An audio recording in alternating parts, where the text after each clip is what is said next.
మనంటే పడినోళ్ళు ఎప్పుడు మాట్లాడతారు, అందువల్ల. కానీ మనం ఎలా ఎదుర్కోవాలి? కూర్చొని కొట్టడాలు ఇవన్నీ కాదు. బలంగా మన మనసు బలంగా ఉంటే ఏది పనిచేయదు, మనకి ఏది దుష్టశక్తి మన మీద పనిచేయదు. ఎందుకంటే ఒక్కసారి ఇలాంటి మూఢ విశ్వాసాలని నేను కూర్చోబెట్టి వెంటనే తీసేయమని కష్టం, నేను అర్థం చేసుకోగలను. కానీ వీటికి మించి మీరు ఆలోచించవలసిందిగా ముఖ్యంగా యువతకి, ఆడపడుచులకి, మహిళలకి చెప్తున్నా. ఒక తరం అది నమ్మారు, ముందుకు వెళ్ళిపోయారు. తులసీదళం, తులసి నవల్స్ లాగా బస్తర్ అడవుల నుంచి ఒకరు కొంతమంది వస్తారు, ఇలా చేశారు అని. ఇవన్నీ పాతకాలం అన్నీ అయిపోయినాయి. మీకు ఎవరైనా సరే చెడు చెయ్యాలనుకున్నోడు కూడా మనకి ఎవడు చెడు చేయలేడు. మనం బలంగా ఉంటే మనం ఏదైనా ఎదుర్కోగలం. అందుకని ప్రత్యేకించి వీళ్ళెవరో మనకి చెడు చేశారు, చేతబడి చేశారు, చిల్లంగి చేశారు, వీటికి లోను కాకుండా, ఉద్రేకాలకి లోను కాకుండా, చట్టాన్ని మీ చేతుల్లోకి తీసుకోకుండా, ఇలాంటి జరగకుండా మీరు చూసుకోవాలి. మనస్ఫూర్తిగా నేను మీకు కోరుకుంటా ఉన్నాను. అందుకని వీటన్నిటిని దృష్టిలో పెట్టుకొని అవగాహన కార్యక్రమం, వికాస్ అనే కార్యక్రమాన్ని శ్రీకారం చుట్టారు ఉన్నత పోలీసు అధికారులు. ఉత్సాహంగా, ఉల్లాసంగా చదువు సాగాలి, గొప్ప గొప్ప ఉద్యోగాలు సాధించాలి. Vignan deemed to be university.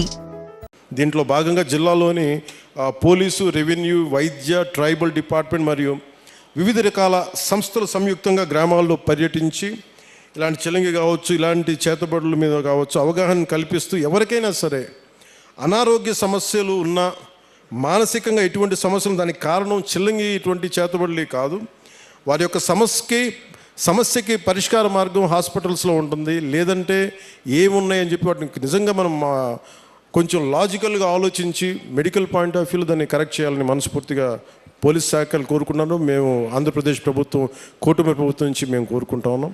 అందుకని మీ అందరూ సహకరించి చట్టాలను దయచేసి చేతుల్లో తీసుకోకండి. గంజాయి పంటను మట్టుకు దయచేసి ఎట్టి పరిస్థితుల్లో కూడా మీరు పెంచకండి.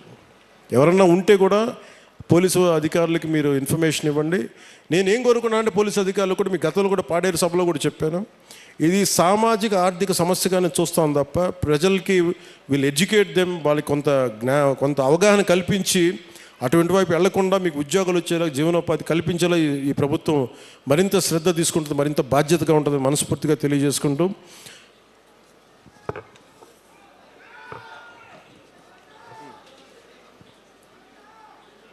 అలాగే అంటే మీతో మాట్లాడుతూ ఉంటే ప్రతి డిపార్ట్మెంట్ నాకు ఒక విజ్ఞాపన ఇస్తుంది, మీరు చెప్పండి మీ వాళ్ళందరికీ. సో అలాగే అటవీ శాఖ తరపు నుంచి ఒక విన్నపం వచ్చింది. దయచేసి మనం ఏదో సిగరెట్ తాగేస్తా, లేదంటే ఏదో మరి అంటే చాలా నిర్లక్ష్యంగా ఉంటాం. మన ప్రకృతి మీద మనకి అడవి తల్లి ఎంత పచ్చడి సౌందర్యం, ఎంత చక్కటి సౌందర్యం అంటిచేయడం ఎంతసేపు చెప్పండి. మీరు లాస్ ఏంజల్స్లో చూశారు ఎన్ని లక్షల కోట్లు నష్టం వచ్చింది వాళ్ళకి. డబ్బున్న వాళ్ళు అందరూ పెద్ద పెద్ద ఫిల్మ్ యాక్టర్స్, బిజినెస్ మన ఇండస్ట్రియలిస్టులు, బిజినెస్ పీపుల్ అందరూ కూడా ఏమాత్రం ఇల్లు కూడా సొంత అసలు కొన్ని దశాబ్దాల నుంచి పెట్టుకున్న జ్ఞాపకాలు కూడా పోయినాయి, డబ్బులు గాలిపోయినాయి. సో వీటన్నిటిని దృష్టిలో పెట్టుకొని ఫారెస్ట్ ఫైర్స్ అనేది ఇది ముఖ్యంగా మన సమ్మర్ సీజన్ కాబట్టి, గ్రీష్మం కాబట్టి, మీరు ఎవరన్నా సరే కొంచెం బాధ్యతగా నిర్లక్ష్యంగా ఉంటే వారిని సరైన మార్గంలో పెట్టి మీరు ఎందుకంటే నిప్పు పెట్టకుండా మటుకు చూసుకోండి. ఒకసారి మీరు